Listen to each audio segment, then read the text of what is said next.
Hi friends, എല്ലാവർക്കും one clip PSC YouTube ചാനലിലേക്ക് സ്വാഗതം. സെക്രട്ടേറിയറ്റ് അസിസ്റ്റന്റിന്റെ 14ാമത്തെ ക്ലാസ് ആണ് നമ്മുടെ ഇന്ന് നമ്മൾ ഡിസ്കസ് ചെയ്യാനായിട്ട് പോകുന്നത് ഇന്ത്യൻ കോൺസ്റ്റിറ്റ്യൂഷന്റെ 2ാമത്തെ പാർട്ടാണ്. ഫസ്റ്റ് പാർട്ടിൽ നമ്മൾ എന്താണ് കോൺസ്റ്റിറ്റ്യൂഷൻ, അതേപോലെ തന്നെ കോൺസ്റ്റിറ്റ്യൂഷനുമായി ബന്ധപ്പെട്ട് നമ്മൾ ചരിത്രമാണ് പറഞ്ഞുകൊണ്ടിരുന്നത്. അതിൻ്റെ അകത്ത് ഫസ്റ്റ് പാർട്ടിൽ വരുന്ന കമ്പനീസ് ആക്ടിനെ കുറിച്ചാണ് നമ്മൾ പറഞ്ഞത്. അപ്പോൾ ഇന്ന് നമ്മൾ ഡിസ്കസ് ചെയ്യാനായിട്ട് പോകുന്നത് എന്താണെന്ന് ചോദിച്ചു കഴിഞ്ഞാൽ ക്രൗൺ നിയമത്തെക്കുറിച്ചാണ്. അതായത് നിലവിൽ എന്താണ് നമ്മുടെ ഈ പറയുന്ന ഇന്ത്യൻ കോൺസ്റ്റിറ്റ്യൂഷനുമായി ബന്ധപ്പെട്ട ഏറ്റവും ഇമ്പോർട്ടൻ്റ് ആയിട്ടുള്ള ക്രൗൺ നിയമത്തിൽ ഉൾപ്പെടുന്ന ഏകദേശം നമുക്ക് പഠിക്കാനുള്ള 7ഓളം ക്രൗൺ നിയമങ്ങൾ ഏതൊക്കെയാണ് എന്നതിനെ കുറിച്ചാണ് പഠിക്കാനായിട്ട് പോകുന്നത്. അപ്പോൾ ഇതുവരെയുള്ള ക്ലാസ്സുകൾ നിലവിൽ കാണാത്തൊരു ഉദ്യോഗാർത്ഥിയാണ് ഇത് കാണുന്നതെങ്കിൽ താഴെ ഡിസ്ക്രിപ്ഷൻ ബോക്സിൽ കഴിഞ്ഞ ദിവസത്തെ ക്ലാസ്സിൻ്റെ ലിങ്ക് അവൈലബിൾ ആണ്. താല്പര്യമുള്ളവരൊന്ന് പോയി കാണാനായിട്ട് ശ്രമിക്കുക. തീർച്ചയായിട്ടും നിങ്ങൾക്ക് ഉപകാരപ്പെടുന്നതായിരിക്കും. അതേപോലെ തന്നെ ഇന്നത്തെ ക്ലാസ്സിൻ്റെ നോട്ട് ലഭിക്കുന്നതിന് വേണ്ടി നമ്മുടെ ടെലഗ്രാം ചാനലിൽ കൂടി ഒന്ന് ജോയിൻ ചെയ്യുക. ടെലഗ്രാം ചാനലിൻ്റെ ലിങ്കും നമ്മുടെ താഴെ ഡിസ്ക്രിപ്ഷൻ ബോക്സിൽ ഞാനൊന്ന് പിൻ ചെയ്തേക്കാം. അപ്പോൾ ഒന്ന് പോയി ജോയിൻ ചെയ്യുക. അതേപോലെ തന്നെ ക്ലാസ്സുകൾ കാണുക, നോട്ട് വായിക്കുക. കൃത്യം 9 മണിക്ക് നമ്മുടെ ക്വസ്റ്റ്യൻ ബോൾ ഉണ്ട്, അതിൽ കൂടി എന്ത് ചെയ്യുക, അറ്റൻഡ് ചെയ്യാനായിട്ട് ശ്രമിക്കുക. അപ്പോൾ നമുക്ക് നേരെ ഇന്നത്തെ ക്ലാസ്സിലേക്ക് പോകാം. നമ്മളിന്ന് പഠിക്കാൻ പോകുന്നത് ക്രൗൺ നിയമത്തിൽ ഉൾപ്പെട്ട പ്രധാന നിയമങ്ങളെ കുറിച്ചാണ്. ഓക്കെ, ഏറ്റവും ഇമ്പോർട്ടൻ്റ് ആയിട്ട് ഒന്നാണ് 1858 ഗവൺമെന്റ് ഓഫ് ഇന്ത്യ ആക്ട്. രണ്ടാമത്തെയാണ് ഇന്ത്യൻ കൗൺസിൽ ആക്ട്. അതേപോലെ തന്നെ Indian council act 1892, Indian council act 1909, government of India act 1919, government of India act 1935, Indian independence act 1947. Okay, അപ്പോൾ ഇംഗ്ലീഷ് ഈസ്റ്റ് ഇന്ത്യ കമ്പനിയുടെ കീഴിൽ എന്താണ് ഭരണം നടത്തിക്കൊണ്ടിരുന്നത്. പിന്നീട് അതെന്താണ് ഈ പറയുന്ന ഈസ്റ്റ് ഇന്ത്യ കമ്പനിയുടെ ഭരണം എന്നേക്കുമായിട്ട് അവസാനിപ്പിച്ച് ആ ഒരു ഭരണം നേരിട്ട് എന്ത് ചെയ്യാണ് ഈ പറയുന്ന ബ്രിട്ടീഷ് പാർലമെന്റ് ഏറ്റെടുത്ത് എന്ത് ചെയ്യാണ് ഭരിക്കാനായിട്ട് പോവുകയാണ്. അതിനുവേണ്ടി ആരാണ് വരുന്നതെന്ന് ചോദിച്ചു കഴിഞ്ഞാൽ ഈ അധികാരം മൊത്തം ഇംഗ്ലീഷ് രാജ്ഞിയിലേക്ക് എന്ത് ചെയ്യാണ് കൈമാറ്റം ചെയ്യപ്പെടുകയാണ്. അപ്പോൾ അങ്ങനെയുള്ള നിയമത്തിലെ ആദ്യത്തെ നിയമം എന്ന് പറയുന്നത് ഈ പറയുന്ന 1858 ഗവൺമെന്റ് ഓഫ് ഇന്ത്യ ആക്ട് ആണ്. ഓക്കെ, അപ്പോൾ നമുക്ക് നോക്കാം. ഗവൺമെന്റ് ഓഫ് ഇന്ത്യ ആക്ട് 1858 അതായത് ഈസ്റ്റ് ഇന്ത്യ കമ്പനിയുടെ ഭരണം പൂർണ്ണമായും ബ്രിട്ടീഷ് രാജ്ഞിയിലേക്ക് മാറ്റാൻ കാരണമായ നിയമം ഏതാണെന്ന് ചോദിച്ചു കഴിഞ്ഞാൽ അതാണ് ഗവൺമെന്റ് ഓഫ് ഇന്ത്യ ആക്ട് 1858. ശ്രദ്ധിക്കുക, എന്താണ് ഈസ്റ്റ് ഇന്ത്യ കമ്പനിയുടെ ഭരണം പൂർണ്ണമായും ബ്രിട്ടീഷ് രാജ്ഞിയിലേക്ക് മാറ്റാൻ കാരണമായ നിയമം. ഓക്കെ, അപ്പോൾ എന്താണ് ഈസ്റ്റ് ഇന്ത്യ കമ്പനിയുടെ ഭരണം ഇപ്പൊ ആരുടെ കീഴിലാണ്? ബ്രിട്ടീഷ് രാജ്ഞിയുടെ കീഴിലാണ് ഇപ്പോൾ എന്ത് ചെയ്യുന്നത്, ഭരിക്കുന്നത്. അതായത് എന്താണ്, നിലവിൽ കമ്പനി ഭരിച്ചു, പിന്നീട് അതെന്താണ് അതായത് ബ്രിട്ടീഷ് ഗവൺമെന്റ് തന്നെ എന്ത് ചെയ്യാണ് ഭരിക്കുകയാണ് പിന്നീട്. ഓക്കെ, 1857 ഒന്നാം സ്വാതന്ത്ര്യ സമരം, അല്ലെങ്കിൽ നമുക്കതിനെ ശിപായി ലഹള എന്ന് പറയാം, അല്ലെങ്കിൽ നമുക്കതിനെ ചപ്പാത്തി വിപ്ലവം എന്ന പേരിൽ അറിയപ്പെടും. അപ്പോൾ ഇതെല്ലാം എന്താണ് 1857 വിപ്ലവമാണ്. ഉത്തർപ്രദേശിലെ മീററ്റിലെ 1857 മെയ് 10 പൊട്ടിപ്പുറപ്പെട്ട ഈ വിപ്ലവം ഇതായിരുന്നു എന്തെന്ന് പറയുന്ന 1857 വിപ്ലവത്തിന് ശേഷമാണ് ഈ സുപ്രധാന നിയമം നടപ്പിലാക്കപ്പെട്ടത്. ഓക്കെ, അപ്പോൾ എന്താ ഈ പറയുന്ന ഗവൺമെന്റ് ഓഫ് ഇന്ത്യ ആക്ട് നടത്തപ്പെട്ടത് 1857 ഒന്നാം സ്വാതന്ത്ര്യ സമരത്തിന് ശേഷമാണ്. 1857 ഗവൺമെന്റ് ഓഫ് ഇന്ത്യ ആക്ട് പ്രകാരം ഇന്ത്യയുടെ ഭരണം മുഴുവനും ആരുടെ കേന്ദ്രീകരണത്തിലാവുകയാണ്? രാജ്ഞിയുടെ കീഴിലാവുകയാണ്. ഈ നിയമപ്രകാരം ഇന്ത്യൻ ജനതയെ ഭരിക്കാനായിട്ട് ബ്രിട്ടീഷ് ഗവൺമെന്റ് ഏർപ്പെടുത്തിയ പദവിക്ക് പറയുന്ന പേരായിരുന്നു secretary of state. Very very important. എന്താണ് 1858 നിയമപ്രകാരം ഇന്ത്യക്കാരെ ഭരിക്കുന്നതിനായി ബ്രിട്ടീഷ് ഗവൺമെന്റ് ഏർപ്പെടുത്തിയ പദവിയുടെ പേരായിരുന്നു സെക്രട്ടറി ഓഫ് സ്റ്റേറ്റ്. ഓർത്തു വച്ചോ, ഇമ്പോർട്ടന്റ് ആണ്. Secretary of state. Secretary of state British ക്യാബിനറ്റിലെ അംഗമാണ്. സെക്രട്ടറി ഓഫ് സ്റ്റേറ്റ് എന്ന ഉദ്യോഗസ്ഥന് സഹായികളായി 15 അംഗ കൗൺസിലും എന്ത് ചെയ്യാണ് രൂപീകരിക്കപ്പെടുകയാണ്. അപ്പോൾ എന്താണ് ഈ പറയുന്ന നിയമപ്രകാരം ഭരിക്കുന്ന ആള് അറിയപ്പെട്ട പേരായിരുന്നു സെക്രട്ടറി ഓഫ് സ്റ്റേറ്റ്. അദ്ദേഹം എന്തായിരുന്നു അതായത് ബ്രിട്ടീഷ് ക്യാബിനറ്റിലെ അംഗമായിരുന്നു. അദ്ദേഹത്തിന്റെ കൂടെ സഹായിക്കാനായിട്ട് എന്തുണ്ടായിരുന്നു? 15 അംഗ ഒരു കൗൺസിൽ കൂടി രൂപീകരിക്കപ്പെടുകയാണ്. ഓക്കെ, ഈ കൗൺസിലിന്റെ ചെയർമാനാണ് സെക്രട്ടറി ഓഫ് സ്റ്റേറ്റ് എന്ന പേരിൽ അറിയപ്പെട്ടത്. ഈ നിയമപ്രകാരം അതുവരെ പ്രാബല്യത്തിലുണ്ടായിരുന്ന ഡബിൾ ഗവൺമെന്റ് എന്ന് പറയുന്ന സംവിധാനം, അതായത് എന്താ ചോദിച്ചു കഴിഞ്ഞാൽ ബോർഡ് ഓഫ് കൺട്രോളും അതേപോലെ തന്നെ എന്താണ് കോർട്ട് ഓഫ് ഡയറക്ടേഴ്സും ഇത് എന്ത് ചെയ്യാണ്, നിർത്തലാക്കപ്പെടുകയാണ്. ഇതിനെയാണ് നമ്മൾ എന്തെന്ന് പറയുന്നത്, ഡബിൾ ഗവൺമെന്റ് സമ്പ്രദായം അവസാനിപ്പിച്ചു എന്ന് പറയുന്നത്. ഓക്കെ, അതായത് അതുവരെ എന്തായിരുന്നു ഇവിടെ ഉണ്ടായിരുന്നത്, ഡബിൾ ഗവൺമെന്റ് ആയിരുന്നു. അതായത് ഒന്ന് എന്ന് പറയുന്നത് എന്താണ്, ഈ പറയുന്ന ബോർഡ് ഓഫ് കൺട്രോളും ഒന്ന് കോർട്ട് ഓഫ് ഡയറക്ടേഴ്സും ഇവ രണ്ടും എന്ത് ചെയ്യുകയാണ്, നിർത്തലാക്കപ്പെടുകയാണ്. അങ്ങനെ എന്താണ്, ബ്രിട്ടീഷ് രാജ്ഞി നേരിട്ട് ഭരിക്കാനായിട്ട് പോവുകയാണ്. ഈസ്റ്റ് ഇന്ത്യ കമ്പനിയുടെ ഭരണം അവസാനിക്കാൻ കാരണമായ നിയമം വെരി വെരി ഇമ്പോർട്ടന്റ്, ഓർത്തു വച്ചോ. അതായത് ഈസ്റ്റ് ഇന്ത്യ കമ്പനിയുടെ ഭരണം അവസാനിക്കാൻ കാരണമായ നിയമത്തെ പറയുന്ന പേരാണ് ഗവൺമെന്റ് ഓഫ് ഇന്ത്യ ആക്ട് 1858. ഓർത്തു വച്ചോ, വെരി വെരി ഇമ്പോർട്ടന്റ്. ഭരണ മാറ്റത്തിന്റെ ഫലമായി പിൻവലിക്കപ്പെട്ട ഈസ്റ്റ് ഇന്ത്യ കമ്പനിയുടെ നിയമമാണ് ദത്തവകാശ നിരോധന നിയമം. ഓക്കെ, അപ്പോൾ ദത്തവകാശ നിരോധന നിയമത്തെ കുറിച്ചൊക്കെ നമ്മൾ പറഞ്ഞിട്ടുണ്ട്. അതായത് അനന്തരാവകാശികളില്ലാത്ത രാജാക്കന്മാരുടെ ഭൂമി എന്ന് പറയുന്നത് ബ്രിട്ടീഷ് ഗവൺമെന്റ് ഏറ്റെടുക്കുന്ന ആ ഒരു നിയമം നമുക്കറിയാം. അപ്പോൾ ഭരണമാറ്റത്തിന്റെ ഫലമായി പിൻവലിക്കപ്പെട്ട ഈസ്റ്റ് ഇന്ത്യ കമ്പനിയുടെ നിയമമാണ് ദത്തവകാശ നിരോധന നിയമം. അതേപോലെ തന്നെ act for a good government of India എന്നറിയപ്പെടുന്ന നിയമം ഏതാണെന്ന് ചോദിച്ചാൽ അതും ഗവൺമെന്റ് ഓഫ് ഇന്ത്യ ആക്ട് 1858 ആണ്. ഓക്കെ, ഇനി ഇന്ത്യയിലെ ജനങ്ങളുടെ മാഗ്ന കാർട്ട എന്നറിയപ്പെടുന്നത് ഒരിക്കൽ PSC ചോദിച്ചാണ്, വെരി വെരി ഇമ്പോർട്ടന്റ് ആണ്. ഇന്ത്യയിലെ ജനങ്ങളുടെ മാഗ്ന കാർട്ട എന്നറിയപ്പെടുന്ന ഗവൺമെന്റ് ആക്ട് 1858 ആണ്. ഓക്കെ, അപ്പോൾ ഇന്ത്യയിലെ ജനങ്ങളുടെ മാഗ്ന കാർട്ട എന്നറിയപ്പെടുന്നത്. ഓക്കെ, ഇനി 1858 നവംബർ 1 അലഹബാദിൽ ചേർന്ന ദർബാറിൽ വെച്ച് ബ്രിട്ടീഷുകാരുടെ വിളംബരം വായിച്ച വ്യക്തിയാണ് ക്യാനിങ് പ്രഭു എന്ന് പറയുന്നത്. ഓക്കെ, അപ്പോൾ എന്താണ് 1858 നവംബർ 1 അലഹബാദിൽ ചേർന്ന ദർബാറിൽ വെച്ച് ബ്രിട്ടീഷുകാരെന്ത് ചെയ്യാണ്, വിളംബരം വായിച്ച വ്യക്തി ആരാന്ന് ചോദിച്ചു കഴിഞ്ഞാൽ നമ്മുടെ ക്യാനിങ് പ്രഭു ആണ്. ഓക്കെ, ക്യാനിങ് പ്രഭു നമുക്കറിയാം 1857 വിപ്ലവത്തിന്റെ ഒക്കെ സമയത്ത് ആരായിരുന്നു ഇവിടുത്തെ വൈസ്രോയി എന്നുള്ളത് ഒത്തിരി തവണ ചോദിച്ചിട്ടുണ്ട്. അതാണ് നമ്മുടെ എന്തെന്ന് പറയുന്നത്, ക്യാനിങ് പ്രഭു. ആരാണ്, ക്യാനിങ് പ്രഭു. ഈ നിയമം പ്രാബല്യത്തിൽ വന്നതോടെ ഗവർണർ ജനറൽ ഓഫ് ഇന്ത്യ എന്ത് പേരിലേക്ക് മാറുകയാണ്, വൈസ്രോയി എന്ന പേരിലേക്ക് മാറുകയാണ്. ഓക്കെ, അപ്പോൾ എന്താണ് ഈ 1858 ഗവൺമെന്റ് ഓഫ് ഇന്ത്യ ആക്ട് വന്നതോടുകൂടി എന്ത് ചെയ്യാണ്, ഗവർണർ ജനറൽ ഓഫ് ഇന്ത്യ എന്നത് പിന്നീട് എന്ത് മാറുകയാണ്, വൈസ്രോയി എന്ന പേരിലാണ് അറിയപ്പെടുന്നത്. ഇന്ത്യയിലെ ബ്രിട്ടീഷ് കിരീടത്തിന് നേരിട്ടുള്ള പ്രതിനിധിയായിരുന്നു വൈസ്രോയി എന്ന് പറയുന്നത്. 1858 ഗവൺമെന്റ് ഓഫ് ഇന്ത്യ ആക്ട് രാജകീയ അനുമതി ലഭിച്ചത് 1858 ഓഗസ്റ്റ് 2. 1858 ബ്രിട്ടീഷ് രാജ്ഞിയുടെ വിളംബരത്തിനെതിരെ എതിർ വിളംബരം പുറപ്പെടുവിച്ച വിപ്ലവകാരി ആരാന്ന് ചോദിച്ചാൽ അത് ബീഗം ഹസ്രത്ത് മഹലാണ്. ആരാണ്, ബീഗം ഹസ്രത്ത് മഹൽ. ഓക്കെ, അപ്പോൾ ഭയങ്കര ഇമ്പോർട്ടൻ്റ് ആയിട്ടുള്ള ഒരു നിയമമാണ് ഏതെന്ന് പറയുന്നത് government of India act 1858. PSC എക്സാമുകളിൽ ഒത്തിരി പ്രാവശ്യം എന്ത് ചെയ്തിട്ടുണ്ട്, വൺ വേർഡ് ടൈപ്പ് ക്വസ്റ്റ്യൻസ് ചോദിച്ചിട്ടുണ്ട്. അതേപോലെ തന്നെ സ്റ്റേറ്റ്മെന്റ് ലെവലിലുള്ള ചോദ്യങ്ങളും എന്താണ് ഗവൺമെന്റ് ഓഫ് ഇന്ത്യ ആക്ടിൽ നിന്നും വന്നിട്ടുണ്ട്. അപ്പൊ ഞാൻ ഒന്നുകൂടി പറയാം, ഈസ്റ്റ് ഇന്ത്യ കമ്പനിയുടെ ഭരണം പൂർണ്ണമായും ബ്രിട്ടീഷ് രാജ്ഞിയിലേക്ക് മാറ്റാൻ കാരണമായ നിയമം ഏതാണെന്ന് ചോദിച്ചാൽ മക്കളെ അതാണ് ഏതെന്ന് പറയുന്നത് ഗവൺമെന്റ് ഓഫ് ഇന്ത്യ ആക്ട് 1858. 1857 ഒന്നാം സ്വാതന്ത്ര്യ സമരം അല്ലെങ്കിൽ ശിപായി ലഹളയ്ക്ക് ശേഷമാണ് ഈ സുപ്രധാന നിയമം നടപ്പിലാക്കപ്പെട്ടത്. ഇനി ഗവൺമെന്റ് ഓഫ് ഇന്ത്യ ആക്ടിന് പ്രകാരം ഇന്ത്യയുടെ ഭരണം മുഴുവനായും ആരാണ്, രാജ്ഞിയുടെ കീഴിലാവുകയാണ്. ഈ നിയമപ്രകാരം ഇന്ത്യൻ ജനതയെ ഭരിക്കാനായിട്ട് ബ്രിട്ടീഷ് ഗവൺമെന്റ് ഏർപ്പെടുത്തിയ ആ ഒരു പദവിക്ക് പറയുന്ന പേരാണ് secretary of state. Secretary of state എന്ന് പറയുന്നത് എന്താണ്, ബ്രിട്ടീഷ് ക്യാബിനറ്റിലെ അംഗമാണ്.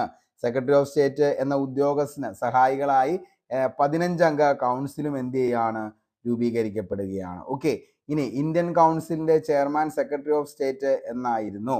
ഇനി ഈ നിയമപ്രകാരം അതുവരെ പ്രാബല്യത്തിലുണ്ടായിരുന്ന എന്താണ്, ഡുവൽ ഗവൺമെന്റ് സമ്പ്രദായമാണ് അവസാനിപ്പിച്ചത്. അതായത് നിലവിൽ എന്താണ് ഈ പറയുന്ന ബോർഡ് ഓഫ് കൺട്രോളും അതേപോലെ തന്നെ കോർട്ട് ഓഫ് ഡയറക്ടേഴ്സും എന്ത് ചെയ്യാണ്, നിർത്തലാക്കപ്പെടുകയാണ്.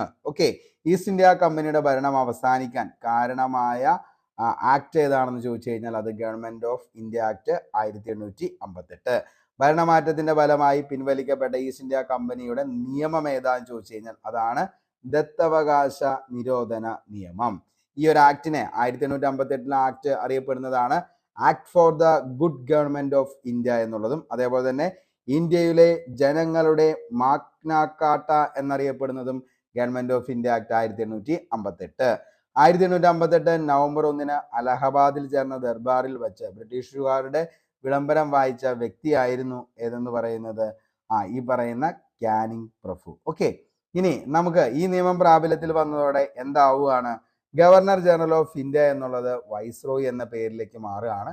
അതേപോലെ തന്നെ ഇന്ത്യയിലെ ബ്രിട്ടീഷ് കിരീടത്തിന് നേരിട്ടുള്ള പ്രതിനിധിയായിട്ട് ആര് വരികയാണ്? വൈസ്രോയി വരികയാണ്. 1858 ഗവൺമെന്റ് ഓഫ് ഇന്ത്യ ആക്ട് രാജകീയ അനുമതി ലഭിച്ചത് 1858 ഓഗസ്റ്റ് 2-നും 1858 ബ്രിട്ടീഷ് രാജ്ഞിയുടെ വിളംബരത്തിനെതിരെ എതിർ വിളംബരം പുറപ്പെടുവിച്ച വിപ്ലവകാരിയായിരുന്നു ബീഗം ഹസ്രത്ത് മഹൽ. അപ്പോൾ ഇത്രയും കാര്യം ക്ലിയർ ആണെന്ന് കരുതുന്നു. നമുക്ക് അടുത്തൊരു ആക്ടിലേക്ക് പോവാം. Indian council act. അത് 1861 ഇന്ത്യൻ കൗൺസിൽ ആക്ട് നിലവിൽ വരുന്നത്. പ്രതിനിധി സഭകളിലെ നിയമനിർമ്മാണ പ്രക്രിയയിൽ ഇന്ത്യക്കാരെയും ഉൾപ്പെടുത്തുന്നതിന് വേണ്ടി തുടക്കമിട്ട നിയമമാണ് ഏതെന്ന് പറയുന്നത് ഇന്ത്യൻ കൗൺസിൽ ആക്ട് 1861. ഈ നിയമപ്രകാരം വൈസ്രോയി തന്റെ വിപുലീകരിക്കപ്പെട്ട കൗൺസിലിൽ അനൗദ്യോഗിക അംഗങ്ങളായി ചില ഇന്ത്യക്കാരെ കൂടി നാമനിർദ്ദേശം ചെയ്യണമെന്ന് എന്ത് ചെയ്യാണ്? വ്യവസ്ഥ ചെയ്യുകയാണ്. ഓക്കെ, പ്രതിനിധി സഭകളിലെ നിയമനിർമ്മാണ പ്രക്രിയയിൽ ഇന്ത്യക്കാരെയും ഉൾപ്പെടുന്നതിന് തുടക്കമിട്ട നിയമമാണ് ഇന്ത്യൻ കൗൺസിൽ ആക്ട് 1861. അപ്പോൾ ഈ പോയിന്റ് മക്കളെ ഉറപ്പായിട്ടും ഓർത്തു വെച്ചോ. അതായത് പ്രതിനിധി സഭകളിലെ നിയമനിർമ്മാണ പ്രക്രിയയിൽ ഇന്ത്യക്കാരെയും ഉൾപ്പെടുത്തുന്നതിന് തുടക്കമിട്ട നിയമം ഏതാന്ന് ചോദിച്ചാൽ അതാണ് ഏതെന്ന് പറയുന്നത് ഇന്ത്യൻ കൗൺസിൽ ആക്ട് 1861. ഈ നിയമപ്രകാരം വൈസ്രോയി തന്റെ വിപുലീകരിക്കപ്പെട്ട കൗൺസിൽ അനൗദ്യോഗിക അംഗങ്ങളായി ചില ഇന്ത്യക്കാരെ കൂടി നാമനിർദ്ദേശം ചെയ്യണമെന്ന് വ്യവസ്ഥ ചെയ്തു. 1861 ഇന്ത്യൻ കൗൺസിൽ ആക്ട് പ്രകാരം 1862 ലെജിസ്ലേറ്റീവ് കൗൺസിലിലേക്ക് നാമനിർദ്ദേശം ചെയ്യപ്പെട്ട ഇന്ത്യക്കാരനാണ് ബനാറസ് രാജാവ് പട്യാല മഹാരാജാവ് സർ ദിനകർ റാവു. ഓക്കെ, അപ്പോൾ 1861 ഇന്ത്യൻ കൗൺസിൽ ആക്ട് പ്രകാരം 1862 ലെജിസ്ലേറ്റീവ് കൗൺസിലിലേക്ക് നാമനിർദ്ദേശം ചെയ്യപ്പെട്ട ഇന്ത്യക്കാരനാണ് ബനാറസ് രാജാവായിട്ടുള്ള പാട്യാല മഹാരാജാവ് sir Dinakar Rao. Okay, sir Dinakar Rao. 1773 regulating act മുതൽ 1833 ചാർട്ടർ ആക്ട് വരെ പടിപടിയായി സ്ഥാപിക്കപ്പെട്ട കേന്ദ്രീകൃത ഭരണം അവസാനിപ്പിക്കാൻ ഈ നിയമം കാരണമാവുകയാണ്. ഓക്കെ, അപ്പോൾ 1773 റെഗുലേറ്റിംഗ് ആക്ട് മുതൽ 1833 ചാർട്ടർ ആക്ട് വരെ പടിപടിയായി സ്ഥാപിക്കപ്പെട്ട കേന്ദ്രീകൃത ഭരണം അവസാനിക്കാൻ എന്ത് ചെയ്യാണ്? ഈ നിയമം കാരണമാവുകയാണ്. ഈ നിയമപ്രകാരം 1862, 1886, 1897 എന്നീ വർഷങ്ങളിൽ യാഥാക്രമം ബംഗാൾ വടക്ക് പടിഞ്ഞാറൻ പ്രവിശ്യകൾ, പഞ്ചാബ് എന്നിവിടങ്ങളിൽ പുതിയ നിയമനിർമ്മാണ സമിതികൾ രൂപീകരിക്കപ്പെടുകയാണ്. ഓക്കെ, അപ്പോൾ ഏത് നിയമപ്രകാരം? ഈ പറയുന്ന 1861 ഇന്ത്യൻ കൗൺസിൽ ആക്ട് പ്രകാരമാണ് എന്ത് ചെയ്യുന്നത്? ഈ പറയുന്ന സ്ഥലങ്ങളിൽ എന്ത് ചെയ്യുന്നത്? പുതിയ നിയമനിർമ്മാണ സമിതികൾ രൂപം കൊടുക്കുന്നത്. 1859 കാനിങ് പ്രഭു കൊണ്ടുവന്ന പോർട്ട്ഫോളിയോ സിസ്റ്റത്തിന് അംഗീകാരം നൽകിയ നിയമം. അപ്പൊ ചോദിക്കാട്ടോ, 1859 ആരാണ് പോർട്ട്ഫോളിയോ സിസ്റ്റം കൊണ്ടുവന്നതെന്ന് ചോദിച്ചു കഴിഞ്ഞാൽ അത് കാനിങ് പ്രഭു ആണ്. ഓക്കെ, അപ്പോൾ പോർട്ട്ഫോളിയോ സിസ്റ്റം കൊണ്ടുവന്നത് ആരാണ്? നമ്മുടെ കാനിങ് പ്രഭു ആണ്. അടിയന്തരാവസ്ഥ സമയങ്ങളിൽ 6 മാസക്കാല അവധിയോടെ ഓർഡിനൻസ് ഇറക്കാൻ വൈസ്രോയിക്ക് അനുവാദം നൽകിയ നിയമം ഏതാന്ന് ചോദിച്ചു കഴിഞ്ഞാൽ അതും ഇത് തന്നെയാണ്. ഓക്കെ, അപ്പോൾ എന്താണ് 1859 കാനിങ് പ്രഭു കൊണ്ടുവന്ന എന്താണ് പോർട്ട്ഫോളിയോ സിസ്റ്റത്തിന് അംഗീകാരം നൽകിയ നിയമം. അടിയന്തരാവസ്ഥ സമയങ്ങളിൽ 6 മാസ അവധിയോടെ ഓർഡിനൻസ് ഇറക്കാൻ വൈസ്രോയിക്ക് അനുവാദം നൽകിയതും ഈ നിയമപ്രകാരമാണ്. അപ്പോൾ ഇന്ത്യൻ കൗൺസിൽ ആക്ട് 1861 ഇമ്പോർട്ടൻ്റ് ആണ്. അപ്പോൾ പ്രതിനിധികളിലെ നിയമനിർമ്മാണ പ്രക്രിയയിൽ ഇന്ത്യക്കാരെയും ഉൾപ്പെടുത്തുന്നതിന് തുടക്കമിട്ട നിയമം എന്നുള്ളത് ഓർത്തു വച്ചോ. അതേപോലെ തന്നെ എന്താണ് നിലവിൽ നമ്മൾ പറഞ്ഞു ഈ നിയമപ്രകാരം എന്ത് ചെയ്യാണ്, റെഗുലേറ്റിംഗ് ആക്ട് 1773 റെഗുലേറ്റിംഗ് ആക്ട് മുതൽ എന്താണ് 1833 ചാർട്ടർ ആക്ട് വരെ പടിപടിയായി സ്ഥാപിക്കപ്പെട്ട കേന്ദ്രീകൃത ഭരണം അവസാനിക്കാൻ കാരണമായ നിയമം ഏതാന്ന് ചോദിച്ചാൽ അതും ഇന്ത്യൻ കൗൺസിൽ ആക്ട് 1861. ഓക്കെ, ഇനി അടുത്തതാണ് Indian council act 1892.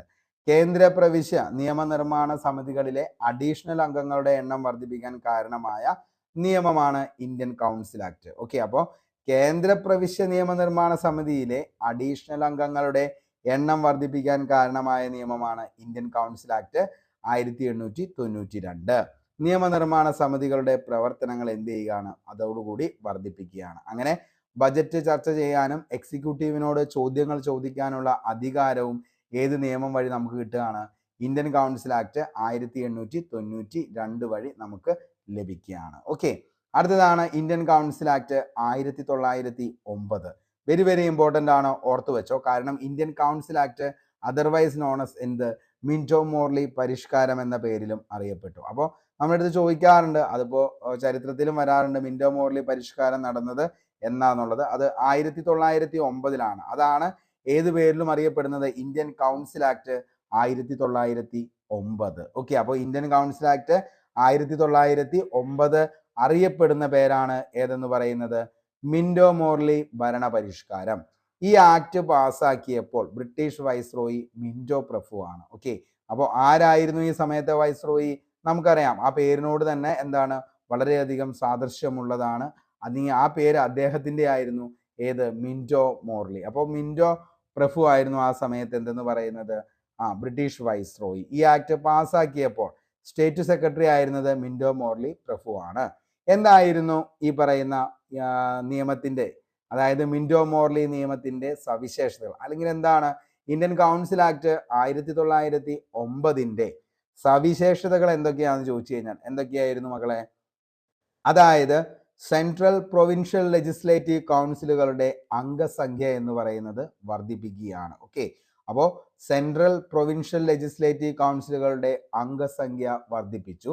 Central legislative കൗൺസിലെ അംഗസംഖ്യ 16 നിന്നും എത്രയിലേക്ക് കൂട്ടുകയാണ്, 60 ആവുകയാണ്. ഓക്കെ, അപ്പോൾ സെൻട്രൽ ലെജിസ്ലേറ്റീവ് കൗൺസിലിലെ അംഗസംഖ്യ 16 നിന്ന് 60 വൈസ്രോയിയുടെ എക്സിക്യൂട്ടീവ് കൗൺസിലിലേക്ക് ഔദ്യോഗിക അംഗമായി നിയമിതനായ ആദ്യ ഇന്ത്യക്കാരൻ സത്യേന്ദ്ര പ്രസാദ് സിൻഹയായിരുന്നു. അത് ലോ മെമ്പർ ആയിട്ടാണ് ആര് വരുന്നത്, സത്യേന്ദ്ര പ്രസാദ് സിൻഹ വരുന്നത്. പ്രത്യേക നിയോജക മണ്ഡലം എന്ന ആശയം അംഗീകരിച്ചുകൊണ്ട് മുസ്ലിം വിഭാഗങ്ങൾക്ക് സാമുദായിക പ്രാതിനിധ്യം നൽകുന്ന സമ്പ്രദായം കൊണ്ടുവന്ന നിയമവും ഏതാന്ന് ചോദിച്ചു കഴിഞ്ഞാൽ ഈ പറയുന്ന മിന്റോ മോർലി പരിഷ്കാരം തന്നെയായിരുന്നു. ഓക്കെ, അപ്പോൾ എന്താണ് എന്ന് ചോദിച്ചു കഴിഞ്ഞാൽ ഇന്ത്യൻ കൗൺസിൽ ആക്ട് എന്ന് 1909 അറിയപ്പെടുന്ന മറ്റൊരു പേരാണ് മിന്റോ മോർലി പരിഷ്കാരം 1909. എന്താണ് ഈ ആക്ട് പാസ്സാക്കിയപ്പോൾ ബ്രിട്ടീഷ് വൈസ്രോയി മിന്റോ പ്രഭു. ഈ ആക്ട് പാസ്സാക്കിയപ്പോൾ സ്റ്റേറ്റ് സെക്രട്ടറി ആയിരുന്നത് മിന്റോ മോർലി പ്രഭു. നിയമത്തിന്റെ സവിശേഷതകൾ നമ്മൾ പറഞ്ഞു. സെൻട്രൽ പ്രൊവിൻഷ്യൽ ലെജിസ്ലേറ്റീവ് കൗൺസിലുകളുടെ അംഗസംഖ്യ വർദ്ധിപ്പിച്ചു. സെൻട്രൽ ലെജിസ്ലേറ്റീവ് കൗൺസിലിലെ അംഗസംഖ്യ 16 നിന്ന് 60 വൈസ്രോയിയുടെ എക്സിക്യൂട്ടീവ് കൗൺസിലിലേക്ക് ഔദ്യോഗിക അംഗമായി നിയമിതനായ ആദ്യത്തെ ഇന്ത്യക്കാരനാണ് സത്യേന്ദ്ര പ്രസാദ് സിൻഹ. ലോ മെമ്പർ ആയിരുന്നു. പ്രത്യേക നിയോജക മണ്ഡലം എന്ന ആശയം അംഗീകരിച്ചുകൊണ്ട് മുസ്ലിം വിഭാഗങ്ങൾക്ക് സാമുദായിക പ്രാതിനിധ്യം നൽകുന്ന സമ്പ്രദായം കൊണ്ടുവന്ന നിയമം. ഒരിക്കൽ PSC ഇങ്ങനെ ചോദിച്ചാണ് കേട്ടോ, താഴെ പറയുന്നവയിൽ ഏതാണ് പ്രത്യേക നിയോജക മണ്ഡലം എന്ന ആശയം അംഗീകരിച്ചുകൊണ്ട് മുസ്ലിം വിഭാഗങ്ങൾക്ക് സാമുദായിക പ്രാതിനിധ്യം നൽകുന്ന സമ്പ്രദായം കൊണ്ടുവന്ന നിയമം ഏതാണെന്നുള്ളത്? അതിന്റെ ഉത്തരമാണ് ഏത്, മിന്റോ മോർലി നിയമം, അല്ലെങ്കിൽ 1909 ഇന്ത്യൻ കൗൺസിൽ ആക്ട്. ഓക്കെ, അടുത്തത് government of India act 1919. Okay, അതായത് 1917 ഓഗസ്റ്റ് 20 ബ്രിട്ടീഷ് ഗവൺമെന്റ് നടത്തിയ പ്രഖ്യാപനമാണ് ഉത്തരവാദിത്ത ബോധമുള്ള ഒരു ഗവൺമെന്റ് ഇന്ത്യയിൽ സ്ഥാപിക്കുക. ശ്രദ്ധിച്ചു കേട്ടോ, ഈ പറയുന്ന വാക്കുകളൊക്കെ വെരി വെരി ഇമ്പോർട്ടൻ്റ് ആണ്. അതായത് 1917 ഓഗസ്റ്റ് 20 ബ്രിട്ടീഷ് ഗവൺമെന്റ് നടത്തിയ പ്രഖ്യാപനമാണ് ഉത്തരവാദിത്ത ബോധമുള്ള ഒരു ഗവൺമെന്റ് എവിടെ ഉണ്ടാക്കുക, ഇന്ത്യയിൽ സ്ഥാപിക്കുക. ഗവൺമെന്റ് ഓഫ് ഇന്ത്യ ആക്ട് 1919 രാജകീയ അനുമതി ലഭിച്ചത് 19 ഡിസംബർ 23 ഓക്കെ, അപ്പോൾ ഗവൺമെന്റ് ഓഫ് ഇന്ത്യ ആക്ട് 1919 രാജകീയ അനുമതി ലഭിച്ചത് 1919 ഡിസംബർ 23. ഇനി മൊണ്ടേഗു ചെംസ്ഫോർഡ് ഭരണ പരിഷ്കാരം എന്നറിയപ്പെടുന്ന നിയമമാണ് ഗവൺമെന്റ് ഓഫ് ഇന്ത്യ ആക്ട് 1919. ഓർത്തു വച്ചോ, മൊണ്ടേഗു ചെംസ്ഫോർഡ് ഭരണ പരിഷ്കാരം എന്നറിയപ്പെടുന്ന നിയമമായിരുന്നു government of India act 1919. Montagu Chelmsford നിയമം നിലവിൽ വരുമ്പോൾ വൈസ്രോയി ചെംസ്ഫോർഡ് ആയിരുന്നു. മൊണ്ടേഗു ചെംസ്ഫോർഡ് നിയമം പാസ്സാക്കുമ്പോൾ സെക്രട്ടറി ഓഫ് സ്റ്റേറ്റ് ആരാന്ന് ചോദിച്ചാൽ എഡ്വിൻ മൊണ്ടേഗു ആണ്. ഈ നിയമത്തിന്റെ സവിശേഷതകളായിരുന്നു: ഈ നിയമപ്രകാരം പ്രവിശ്യകൾക്ക് മേലുള്ള കേന്ദ്ര നിയന്ത്രണത്തിൽ ഇളവ് വരുത്തുകയും നിയമപ്രകാരം പ്രവിശ്യ വിഷയങ്ങളെ രണ്ടായി വിഭജിച്ച് അവ അറിയപ്പെട്ടത് എന്തൊക്കെയാണെന്ന് ചോദിച്ചാൽ ഒന്ന് ട്രാൻസ്ഫെഡ് എന്നും ഒരെണ്ണം റിസർവ്ഡ് എന്ന പേരിലുമാണ് അറിയപ്പെട്ടത്. ഓക്കെ, അപ്പോൾ ഈ നിയമപ്രകാരം പ്രവിശ്യ വിഷയങ്ങളെ നമുക്ക് എത്രയായിട്ട് ഡിവൈഡ് ചെയ്യാം?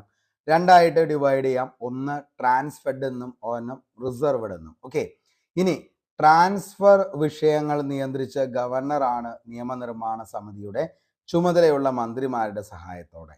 ഇനി എന്താണ് റിസർവ്ഡ് എന്ന് ചോദിച്ചു കഴിഞ്ഞാൽ വിഷയങ്ങൾ നിയന്ത്രിച്ചിരുന്നത് ഗവർണറും ഗവർണറുടെ എക്സിക്യൂട്ടീവ് കൗൺസിലും ചേർന്നാണ്. ഓക്കെ, അപ്പോൾ ട്രാൻസ്ഫർ വിഷയങ്ങൾ നിയന്ത്രിച്ചിരുന്നത് ആരാന്ന് ചോദിച്ചു കഴിഞ്ഞാൽ ആരാണ് ട്രാൻസ്ഫർ വിഷയങ്ങൾ നിയന്ത്രിച്ചിരുന്നത്? അത് വിഷയങ്ങൾ നിയന്ത്രിച്ചത് ഗവർണറാണ്. അത് നിയമനിർമ്മാണ സമിതിയുടെ ചുമതലയുള്ള മന്ത്രിമാരുടെ സഹായത്തോടെയാണ് ട്രാൻസ്ഫർ വിഷയങ്ങൾ നിയന്ത്രിച്ചത്. അങ്ങനെയാണെങ്കിൽ റിസർവ്ഡ് വിഷയങ്ങൾ നിയന്ത്രിച്ചതോ അത് ഗവർണറും ഗവർണറുടെ എക്സിക്യൂട്ടീവ് കൗൺസിലും ചേർന്നാണ്. അത്രയ്ക്ക് ഇമ്പോർട്ടൻ്റ് ഒന്നുമല്ല, ജസ്റ്റ് പറഞ്ഞു എന്നുള്ളൂ. ഈ ഇരട്ട ഭരണ വ്യവസ്ഥ അറിയപ്പെടുന്നതാണ് ദ്വിഭരണം എന്ന പേരിൽ അറിയപ്പെട്ടത്. ഓക്കെ, അപ്പോൾ ഈ ഇരട്ട ഭരണ വ്യവസ്ഥ അറിയപ്പെടുന്നതാണ് എന്തെന്ന് ദ്വിഭരണം എന്ന പേരിൽ അറിയപ്പെട്ടത്. സ്ത്രീകൾക്ക് വോട്ടവകാശം നൽകിയ നിയമം ഏതാണെന്ന് ചോദിച്ചാൽ അതാണ് മൊണ്ടേഗു ചെംസ്ഫോർഡ് ഭരണ പരിഷ്കാരം. ഓക്കെ, അപ്പോൾ സ്ത്രീകൾക്ക് വോട്ടവകാശം നൽകിയ നിയമം ഏതാന്ന് ചോദിച്ചു കഴിഞ്ഞാൽ അതാണ് ഏതെന്ന് പറയുന്നത് മൊണ്ടേഗു ചെംസ്ഫോർഡ് ഭരണ പരിഷ്കാരം. ഓക്കെ, ഇനി രാജ്യത്ത് നേരിട്ടുള്ള തെരഞ്ഞെടുപ്പും ദ്വിഭരണ സമ്പ്രദായവും മുന്നോട്ട് വച്ച നിയമം അതും ഏത് തന്നെയാണ്? ഈ നിയമം തന്നെയാണ്. ദ്വിമണ്ഡല സമ്പ്രദായം പ്രകാരം ഇന്ത്യൻ ലെജിസ്ലേറ്റീവ് കൗൺസിലിനെ അപ്പർ ഹൗസ് എന്നും അതായത് കൗൺസിൽ ഓഫ് സ്റ്റേറ്റ് എന്നും ലോവർ ഹൗസ് അതായത് ലെജിസ്ലേറ്റീവ് അസംബ്ലി എന്നും രണ്ട് സഭകളായി വേർതിരിച്ചത് ഈ നിയമപ്രകാരമാണ്. ഓക്കെ, അപ്പോൾ ദ്വിമണ്ഡല സമ്പ്രദായ പ്രകാരമാണ് ഇന്ത്യൻ ലെജിസ്ലേറ്റീവ് കൗൺസിലിനെ അപ്പർ ഹൗസ് എന്നും അതേപോലെ തന്നെ ലോവർ ഹൗസ് എന്നും രണ്ട് സഭകളായി തിരിച്ചു.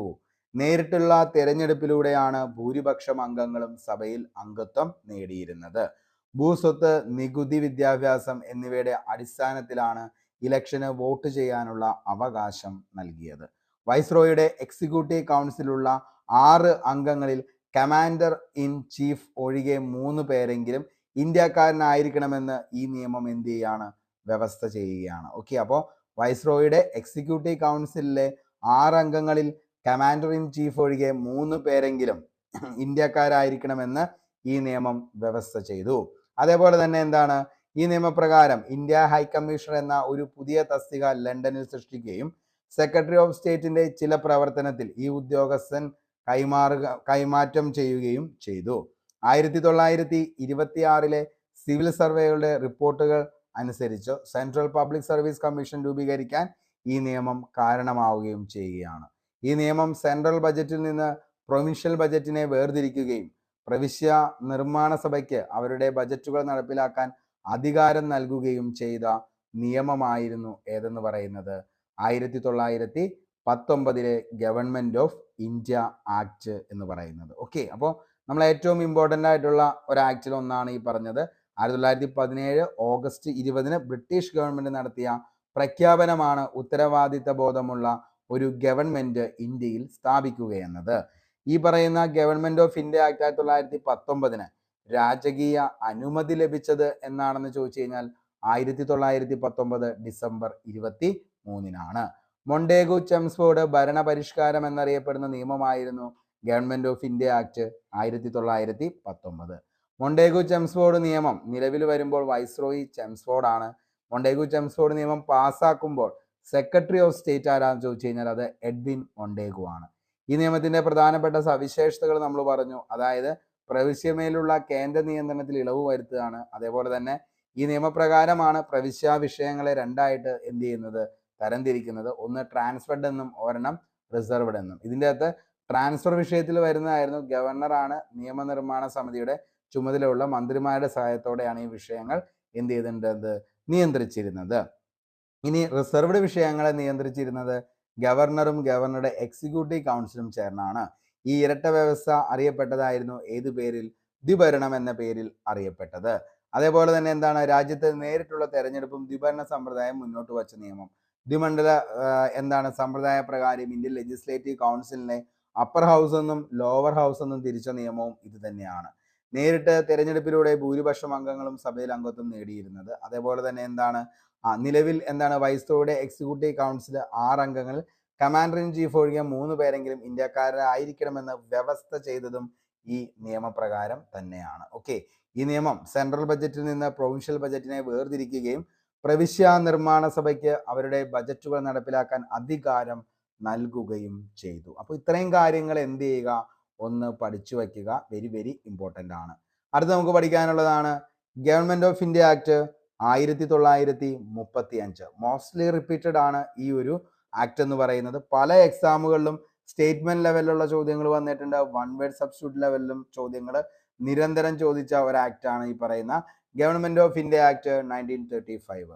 ബ്രിട്ടീഷ് പാർലമെന്റിൽ ഇന്ത്യക്ക് വേണ്ടി പാസാക്കിയ ഏറ്റവും വലിയ നിയമം ഏതാണെന്ന് ചോദിച്ചാൽ മക്കളെ അതിന്റെ ഉത്തരമാണ് government of India act 1935. Okay, അപ്പോൾ ഒന്നുകൂടി കേട്ടോ, ബ്രിട്ടീഷ് പാർലമെന്റിൽ ഇന്ത്യക്ക് വേണ്ടി പാസാക്കിയ ഏറ്റവും വലിയ നിയമമാണ് government of India act 1935.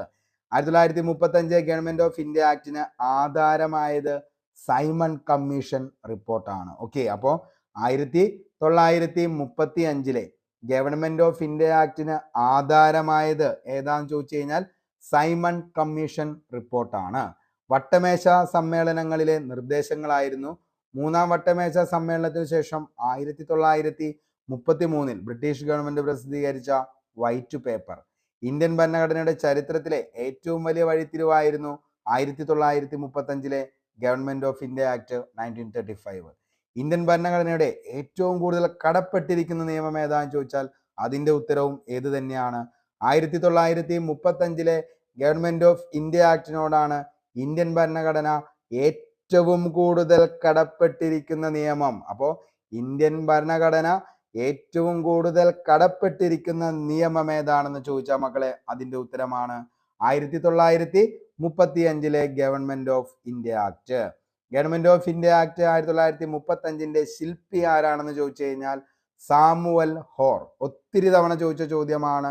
LGS, LDC മുതലായ എക്സാമുകൾക്ക്, ഡിഗ്രി ലെവൽ എക്സാം ആണെങ്കിൽ താഴെ പറയുന്ന പ്രസ്താവനകളിൽ ശരിയായ പ്രസ്താവനകൾ തിരഞ്ഞെടുക്കുക, അല്ലെങ്കിൽ തെറ്റിപ്പോയത് മാത്രം തിരഞ്ഞെടുക്കുക എന്ന് പറയുമ്പോൾ നമ്മൾ ഓർത്തു വയ്ക്കണം. ഒന്നാമത്തെ ചോദിച്ചേക്കണ ചോദ്യങ്ങളുടെ പ്രസ്താവനയിൽ വന്നേക്കുന്നതാണ് ഇന്ത്യൻ ഭരണഘടന ഏറ്റവും കൂടുതൽ കടപ്പെട്ടിരിക്കുന്ന നിയമമാണ് ഗവൺമെന്റ് ഓഫ് ഇന്ത്യ ആക്ട് 1935. രണ്ടാമതാണ് ഗവൺമെന്റ് ഓഫ് ഇന്ത്യ ആക്ട് 1935 ശില്പിയാണ് സാമുവൽ ഹോർ. ആരാണ്? Samuel Hoare. Government of India act 1935 പാസ്സാക്കിയപ്പോൾ വൈസ്രോയി ആരാന്ന് ചോദിച്ചു കഴിഞ്ഞാൽ വെല്ലിംഗ്ടൺ പ്രഭു ആണ്. ആരാണ്? വെല്ലിംഗ്ടൺ പ്രഭു. ഗവൺമെന്റ് ഓഫ് ഇന്ത്യ ആക്ട് 1935 പാസ്സാക്കിയപ്പോൾ വൈസ്രോയി വെല്ലിംഗ്ടൺ പ്രഭു ആണ്. അതേപോലെ തന്നെ ആക്ട് പ്രാബല്യത്തിൽ വന്നപ്പോൾ ഇന്ത്യയിലെ വൈസ്രോയി ലിൻ ലിത്കോ. ഓക്കെ, അപ്പോൾ എന്താണ് ആക്ട് പ്രാബല്യത്തിൽ വന്നപ്പോൾ ആരാന്ന് ചോദിച്ചു കഴിഞ്ഞാൽ ലിൻ ലിത്കോയും, പാസ്സാക്കിയപ്പോൾ വൈസ്രോയി ആരാന്ന് ചോദിച്ചാൽ അത് വെല്ലിംഗ്ടൺ പ്രഭുവുമാണ്. ഓർത്തു വച്ചോ, വെരി വെരി ഇമ്പോർട്ടന്റ്. അടുത്ത ഗവൺമെന്റ് ഓഫ് ഇന്ത്യ ആക്ട് 1935 പ്രത്യേകതകൾ എന്തൊക്കെയാണെന്ന് ചോദിച്ചു കഴിഞ്ഞാൽ കേന്ദ്രത്തിന്റെയും പ്രവിശ്യകളുടെയും അധികാരം നിർവഹിക്കുന്ന ഗവൺമെന്റ് ഓഫ് ഇന്ത്യ ആക്ടിന്റെ 1935 വിഭാഗങ്ങൾ. കേന്ദ്രത്തിന്റെ പ്രവർത്തനങ്ങളെ സംബന്ധിച്ച് 51 ഐറ്റങ്ങൾ ഉൾപ്പെടെ ഫെഡറൽ ലിസ്റ്റും, അതേപോലെ തന്നെ എന്താണ് ഈ പറയുന്ന നമ്മുടെ എന്താണ് ബാക്കിയുള്ള നിലവിൽ പ്രവിശ്യകളുടെ പ്രവർത്തനങ്ങൾ സംബന്ധിച്ച് 54 ഐറ്റങ്ങൾ ഉൾപ്പെടെ പ്രൊവിൻഷ്യൽ ലിസ്റ്റുകളും എന്ത് ചെയ്യാണ് നിലവിൽ തയ്യാറാക്കുകയാണ്. കേന്ദ്ര പ്രവേശ ഭരണങ്ങളുടെ എന്താണ് പൊതുവായ വിശദാംശങ്ങൾ അടങ്ങിയ 36 ഐറ്റങ്ങൾ ഉൾപ്പെടെ കൺകറന്റ് ലിസ്റ്റ്. ഓക്കെ, അപ്പോൾ federal list, provincial list, concurrent list. ഈ നിയമം പ്രവിശ്യകളിലെ ദ്വിതല ഭരണം അവസാനിപ്പിച്ച് പ്രവിശ്യകൾക്ക് കൂടുതൽ സ്വാതന്ത്ര്യം നൽകുന്ന പ്രൊവിൻഷ്യൽ ഓട്ടോണമി എന്ന സംവിധാനം കൊണ്ടുവരികയാണ്. ഭരണസിരാ കേന്ദ്രത്തിൽ ഭരണം ആരംഭിക്കാൻ വ്യവസ്ഥ ചെയ്ത നിയമം ഏതാന്ന് ചോദിച്ചാൽ 1935 ഗവൺമെന്റ് ഓഫ് ഇന്ത്യ ആക്ട്. 11 6 പ്രവിശ്യകളിലെ സമ്പ്രദായം നിർദ്ദേശിക്കപ്പെട്ടു. ബംഗാൾ, ബോംബെ, മദ്രാസ്, ബീഹാർ, അസം, യുണൈറ്റഡ് പ്രൊവിൻസസ് എന്നിവിടങ്ങളിൽ ലെജിസ്ലേറ്റീവ് കൗൺസിലും ലെജിസ്ലേറ്റീവ് അസംബ്ലിയും എന്ത് ചെയ്യുകയാണ്, രൂപീകരിക്കപ്പെടുകയാണ്. അപ്പോൾ എവിടെയൊക്കെയാണ് ലെജിസ്ലേറ്റീവ് കൗൺസിലുകളും അതേപോലെ തന്നെ എന്താണ് ലെജിസ്ലേറ്റീവ് അസംബ്ലിയും രൂപീകരിച്ചതെന്ന് ചോദിച്ചു കഴിഞ്ഞാൽ എവിടെയൊക്കെയാ? Bengal, Bombay, Madras, Bihar, Assam, united provinces. Indian ഭരണഘടനയുടെ ഗ്രൂപ്പിന്റെ എന്നറിയപ്പെടുന്നത് 1935 ഗവൺമെന്റ് ഓഫ് ഇന്ത്യ ആക്ട് ആണ്. ഓക്കെ, അപ്പോൾ എന്താണ്? ഓക്കെ, അപ്പോൾ ഇന്ത്യൻ ഭരണഘടനയുടെ ബ്ലൂ പ്രിന്റ് എന്നറിയപ്പെടുന്ന ഏതാന്ന് ചോദിച്ചു കഴിഞ്ഞാൽ 1935 ഗവൺമെന്റ് ഓഫ് ഇന്ത്യ ആക്ടിനെയാണ് ഇന്ത്യൻ ഭരണഘടനയുടെ blue print. Okay, blue print എന്നറിയപ്പെടുന്നത് 35 ഗവൺമെന്റ് ഓഫ് ഇന്ത്യ ആക്ട്. അതേപോലെ റിസർവ് ബാങ്ക് ഓഫ് ഇന്ത്യയുടെ രൂപീകരണത്തിന് പ്രചോദനമേകി ബോംബെ, ബീഹാർ എന്നീ പ്രവിശ്യകളിൽ നിന്നും യഥാക്രമം സിന്ധ്, ഒറീസ എന്നീ ഭാഗങ്ങൾ വേർതിരിച്ചു. ബർമയെ ഇന്ത്യയിൽ നിന്നും പൂർണ്ണമായി വേർതിരിച്ചത് 1937 35 ഗവൺമെന്റ് ഓഫ് ഇന്ത്യ ആക്ട് 321 സെക്ഷനും 10 ഷെഡ്യൂളുമാണ് ഉണ്ടായിരുന്നത്. ഇന്ത്യൻ റെയിൽവേ നിയന്ത്രിക്കാൻ ഒരു ഫെഡറൽ റെയിൽവേ അതോറിറ്റി രൂപീകരിച്ചു. ശക്തമായ ബ്രേക്ക് ഉള്ളതും, ഓർത്തു വച്ചോ, ശക്തമായ ബ്രേക്ക് ഉള്ളതും എഞ്ചിനില്ലാത്തതുമായ യന്ത്രമെന്ന് 1935 ഗവൺമെന്റ് ഓഫ് ഇന്ത്യ ആക്ടിനെ വിശേഷിപ്പിച്ചത് ആരാണെന്ന് ഒത്തിരി തവണ PSC ചോദിച്ചിട്ടുണ്ട്. അത് ജവഹർലാൽ നെഹ്റു ആണ്. ശക്തമായ ബ്രേക്ക് ഉള്ളതും എഞ്ചിനില്ലാത്തതുമായ യന്ത്രമെന്ന് 1935 ഗവൺമെന്റ് ഓഫ് ഇന്ത്യ ആക്ടിനെ വിശേഷിപ്പിച്ചത് ജവഹർലാൽ നെഹ്റു ആണ്. ഓക്കെ, അപ്പോൾ ഇത്രയും കാര്യങ്ങളാണ് നമുക്ക് ഈ പറയുന്ന ഗവൺമെന്റ് ഓഫ് ഇന്ത്യ ആക്ടിനെ കുറിച്ച് പഠിക്കാനുള്ളത്. അപ്പോൾ ബ്രിട്ടീഷ് ഗവൺമെന്റിൽ ഇന്ത്യക്ക് വേണ്ടി പാസ്സാക്കിയ ഏറ്റവും വലിയ നിയമം ഏതാണെന്ന് ചോദിച്ചാൽ ഗവൺമെന്റ് ഓഫ് ഇന്ത്യ ആക്ട് ആണ്. ഈ ഗവൺമെന്റ് ഓഫ് ഇന്ത്യ ആക്ടിന് ആധാരം ആയത് സൈമൺ കമ്മീഷൻ റിപ്പോർട്ടാണ്. അതേപോലെ തന്നെ എന്താണ് ഈ പറയുന്ന ഗവൺമെന്റ് ഓഫ് ഇന്ത്യ ആക്ട് എന്ന് പറയുന്നത് എന്താണ് അതിന്റെ ശില്പി ആരാന്ന് ചോദിച്ചു കഴിഞ്ഞാൽ സാമുവൽ ഹോറാണ്. അതേപോലെ തന്നെ എന്താണ് ഗവൺമെന്റ് ഓഫ് ഇന്ത്യ ആക്ട് പാസ്സാക്കിയപ്പോൾ വൈസ്രോയി വെലിഡൻ പ്രഭു ആയിരുന്നു പാസ്സാക്കിയപ്പോൾ. പക്ഷേ നിലവിൽ പ്രാബല്യത്തിൽ വന്നപ്പോൾ ആരാന്ന് ചോദിച്ചാൽ അത് ലിൻ ലിത്കോ ആണ്. ഓക്കെ, അതേപോലെ തന്നെ പ്രത്യേകതകൾ നമ്മൾ പറഞ്ഞു. അപ്പോൾ അത് ഏറ്റവും ഇമ്പോർട്ടൻ്റ് ആയിട്ടുള്ള പ്രത്യേകതകളെല്ലാം നമ്മൾ പറഞ്ഞു. അതേപോലെ തന്നെ എന്താണ് ഈ പറയുന്ന ഗവൺമെന്റ് ഓഫ് ഇന്ത്യ ആക്ട് എന്ന് പറയുന്നതാണ് എന്തെന്ന് പറയുന്നത് ഇന്ത്യൻ ഭരണഘടനയുടെ ബ്ലൂ പ്രിന്റ് എന്നറിയപ്പെടുന്ന ആക്ട് ഏതാണെന്ന് ചോദിച്ചാൽ അതേതാണ് ഗവൺമെന്റ് ഓഫ് ഇന്ത്യ ആക്ട് ആണ്. അതേപോലെ തന്നെ എന്താണ് ശക്തമായ ബ്രേക്ക് ഉള്ളതും എഞ്ചിൻ ഇല്ലാത്തതുമായ യന്ത്രമെന്ന് 1935 ഗവൺമെന്റ് ഓഫ് ഇന്ത്യ ആക്ടിനെ വിശേഷിപ്പിച്ചത് ആരാന്ന് ചോദിച്ചു കഴിഞ്ഞാൽ അത് നെഹ്റു ആണ്. അപ്പോൾ ഇത്രയും കാര്യങ്ങളാണ് നമ്മൾ എന്തെന്ന് പറയുന്നത് ഈ പറയുന്ന ഏറ്റവും ഇമ്പോർട്ടൻ്റ് ആയിട്ടുള്ള നമ്മുടെ ഏതിൻ്റെ അകത്ത് വരുന്നത് ക്രൗൺ നിയമത്തിൽ വരുന്നത്. അപ്പോൾ കമ്പനി നിയമം നമ്മൾ പഠിച്ചു. അതേപോലെ തന്നെ ക്രൗൺ നിയമം നമ്മൾ എന്ത് ചെയ്യാണ് നിലവിൽ പഠിച്ചു. ഇനി നമ്മൾ ഇന്ത്യൻ കോൺസ്റ്റിറ്റ്യൂഷന്റെ മെയിൻ ആയിട്ടുള്ള ടോപ്പിക്സുകളിലേക്ക്, അതായത് എന്താണ് ഭരണഘടനാ നിർമ്മാണ സഭ, കോൺസ്റ്റിറ്റ്യൂന്റ് അസംബ്ലി, അതേപോലെ തന്നെ മൗലിക അതായത് എന്താണ് യൂണിയൻ ആൻഡ് ടെറിട്ടറീസ്, അതേപോലെ തന്നെ എന്താണ് സിറ്റിസൺഷിപ്പ്, മൗലിക അവകാശങ്ങൾ, മൗലിക കർത്തവ്യങ്ങൾ, അതേപോലെ തന്നെ എന്താണ് മാർഗനിർദ്ദേശക തത്വങ്ങൾ, അങ്ങനെയുള്ള കാര്യങ്ങളിലേക്കൊക്കെയുള്ള ക്ലാസ്സുകളായിരിക്കും അടുത്ത ദിവസത്തേക്ക് വരുന്നത്. അപ്പോൾ ക്ലാസ് മൊത്തമായി കാണുക. അതേപോലെ തന്നെ എന്ത് ചെയ്യുക, എല്ലാ ദിവസവും കറക്റ്റായിട്ട് തന്നെ ക്വസ്റ്റ്യൻ ബോൾ അറ്റൻഡ് ചെയ്യുക. നോട്ട്സ് കറക്റ്റായിട്ട് നിങ്ങൾ എന്ത് ചെയ്യുക, എഴുതി പോവുക. അതേപോലെ തന്നെ പറ്റുമെങ്കിൽ ഷോർട്ട് നോട്ട്സ് കൂടി എന്ത് ചെയ്യുക, നിങ്ങൾ ഉണ്ടാക്കുക. അപ്പോൾ എക്സാം പോയിന്റ് ഓഫ് വ്യൂവിൽ ഈ ഷോർട്ട് നോട്ട്സ് മാത്രം എന്ത് ചെയ്യുക, പെട്ടെന്ന് ഒരു ക്വിക്ക് റിവിഷന് വേണ്ടിയിട്ട് ഉപയോഗിക്കുക ചെയ്യുക. ഓക്കെ, അപ്പോൾ ഇത്രയൊക്കെയാണ് നിങ്ങളുടെ അടുത്ത് പറയാനുള്ളൂ. അപ്പോൾ എല്ലാവരും എന്ത് ചെയ്യുക, കൃത്യമായി തന്നെ ക്ലാസ്സുകൾ കാണണം. പിന്നെ കുറച്ച് ഉദ്യോഗാർത്ഥികൾ നമ്മുടെ അടുത്ത് പറഞ്ഞിരുന്നു, അതായത് നിലവിൽ ഇനി എന്താണ് സാറേ ഇന്നു മുതലാണ് ഞാൻ ഈ ചാനൽ കാണുന്നതും ക്ലാസ്സുകൾ സാറിൻ്റെ കാണുന്നതും, അപ്പോൾ ഇന്നു മുതൽ പഠിച്ചു തുടങ്ങിയാൽ മതിയോ എന്നുള്ള കുറേ ചോദ്യങ്ങൾ നമ്മുടെ അടുത്ത് വന്നിരുന്നു. അവരുടെ അടുത്ത് എനിക്ക് പറയാനുള്ളത്, എന്തായാലും നോട്ടിഫിക്കേഷൻ ഡിസംബറിലാണ് വരത്തുള്ളൂ. അതിക്ക് മുമ്പ് ഇന്ന് വരെ നമ്മൾ ഏകദേശം 14 ക്ലാസ്സുകളിലാണ് എത്തി നിൽക്കുന്നത്. ഈ 14 ക്ലാസ്സുകൾ എന്ന് പറയുന്ന ഏകദേശം ഒരു 15 മണിക്കൂറോളം വരുന്ന ക്ലാസ്സുകളാണ്. നിങ്ങൾക്ക് എന്ത് ചെയ്യാം, വേണമെന്ന് വിചാരിച്ചു കഴിഞ്ഞാൽ 2 ദിവസം കൊണ്ട് തീർക്കാവുന്ന ക്ലാസ്സുകളാണ്. അതിൻ്റെ റിവിഷൻസ് അതിനുശേഷം നേരെ എന്ത് ചെയ്യുക, നോട്ട് വായിക്കുക. അതിനുശേഷം ഈ പറയുന്ന ക്വസ്റ്റ്യൻ ബോളും ചെയ്ത് കഴിഞ്ഞാൽ റിവിഷനും കംപ്ലീറ്റ് ആവുകയാണ്. പക്കാ syllabus oriented, maximum exam point of വ്യൂയിലുള്ള എല്ലാ കണ്ടന്റുകളും അതേപോലെ തന്നെ എന്താണ് ക്വസ്റ്റ്യൻസ് എല്ലാം എന്ത് ചെയ്ത് സെറ്റ് ചെയ്ത് തന്നെയാണ് ഓരോ ക്ലാസ്സുകളും പോകുന്നത്. അപ്പോൾ മൊത്തമായിട്ട് കാണാനായിട്ട് ശ്രമിക്കുക, എന്നിട്ട് എന്ത് ചെയ്യുക, റിവിഷൻ ചെയ്യുക. അപ്പോൾ ഇത് മാത്രമാണ് നല്ലൊരു റാങ്കിലേക്ക് വരാനുള്ള നമ്മുടെ ഏറ്റവും വലിയ ഒരു എന്തെന്ന് പറയുന്നത് ഷോർട്ട് കട്ട് എന്ന് പറയുന്നത്. അല്ലാതെ മറ്റൊരു ഷോർട്ട് കട്ട് നിലവിൽ ഇതിൻ്റെ അകത്തില്ല. അപ്പോൾ നമ്മുടെ ടെലഗ്രാം ചാനലായിട്ടുള്ള വൺ ക്ലിക്ക് PSC ചാനലിൽ ഇതിൻ്റെ നോട്ട് നിങ്ങൾ ഈ ക്ലാസ് കണ്ടു കഴിഞ്ഞ് നേരെ ടെലഗ്രാമിലേക്ക് കയറുന്ന അവൈലബിൾ ആയിരിക്കും. ഒന്നുകിൽ നിങ്ങൾ എന്ത് ചെയ്യുക, ലിങ്ക് കയറി അതിൻ്റെ അകത്തേക്ക് കയറാനായിട്ട് ശ്രമിക്കുക, അല്ലെങ്കിൽ വൺ ക്ലിക്ക് PSC എന്ന് ക്യാപിറ്റൽ ലെറ്ററിൽ ടൈപ്പ് ചെയ്തതിന് ശേഷം സെർച്ച് ചെയ്ത് കഴിഞ്ഞാൽ എന്ത് ചെയ്യാൻ പറ്റും, ടെലഗ്രാമിൽ സെർച്ച് ചെയ്താൽ നമ്മുടെ ചാനൽ നിങ്ങൾക്ക് അവൈലബിൾ ആയിരിക്കും. അപ്പോൾ എന്ത് ചെയ്യുക, അതിലും കൂടി ജോയിൻ ചെയ്യാനായിട്ട് ശ്രമിക്കുക. അപ്പോൾ ഈ ക്ലാസ്സിൻ്റെ ഇതേ ലിങ്ക് എവിടെ ഉണ്ടാവും, ഈ പറയുന്ന നമ്മുടെ ചാനലിലും അവൈലബിൾ ആയിരിക്കും. കഴിഞ്ഞ ദിവസത്തെ ക്ലാസ്സുകളുടെ എല്ലാ നോട്ട്സും ഫയൽസിൽ അവൈലബിൾ ആണ്. അപ്പോൾ അതും എന്ത് ചെയ്യുക, ഒന്ന് പോയി കാണുക, നോട്ട് വായിക്കാനായിട്ട് ശ്രമിക്കുക. ഇത്രയും കാര്യങ്ങളൊക്കെയാണ് പറയാനുള്ളൂ. എല്ലാവർക്കും ക്ലാസ് ഇഷ്ടപ്പെട്ടെങ്കിൽ നിങ്ങളുടെ സപ്പോർട്ടും അതേപോലെ തന്നെ എന്താണ് നിങ്ങളുടെ സ്നേഹവും ഉണ്ടെങ്കിൽ മാത്രമാണ് നമുക്ക് മുന്നോട്ടേക്ക് പോകാനായിട്ട് പറ്റത്തുള്ളൂ. അപ്പോൾ ഇനിയും PSCക്ക് വേണ്ടി അതേപോലെ തന്നെ എന്താണ് സെക്രട്ടറി ടെസ്റ്റിന് വേണ്ടിയൊക്കെ പഠിക്കുന്ന ആളുകളാണെങ്കിൽ എല്ലാവർക്കും യൂസ്ഫുൾ ആവുന്ന, അതായത് 10th ലെവൽ മുതൽ ഡിഗ്രി ലെവൽ വരുന്ന എല്ലാ എക്സാമുകൾക്കും യൂസ്ഫുൾ ആവുന്ന തരത്തിലാണ് ഓരോ ക്ലാസ്സുകളും. അതുകൊണ്ട് എന്ത് ചെയ്യുക, എല്ലാവരും കറക്റ്റായിട്ട് തന്നെ പഠിച്ചു പോയാൽ മതി. തീർച്ചയായിട്ടും നിങ്ങൾക്ക് നല്ലൊരു റാങ്കിലേക്ക് വരാൻ പറ്റും. അപ്പോൾ ഇത്രയും കാര്യങ്ങളൊക്കെയാണ് പറയാനുള്ളൂ. എല്ലാവർക്കും നല്ലത് മാത്രം വരട്ടെ എന്ന് ആത്മാർത്ഥമായി സർവേശ്വരനോട് പ്രാർത്ഥിച്ച് ഇന്നത്തെ ഈ ഒരു സെക്ഷൻ ഇവിടെ വെച്ച് വൈൻഡപ്പ് ചെയ്യുന്നു. Signing off, Arun Kombanadan. Thank you.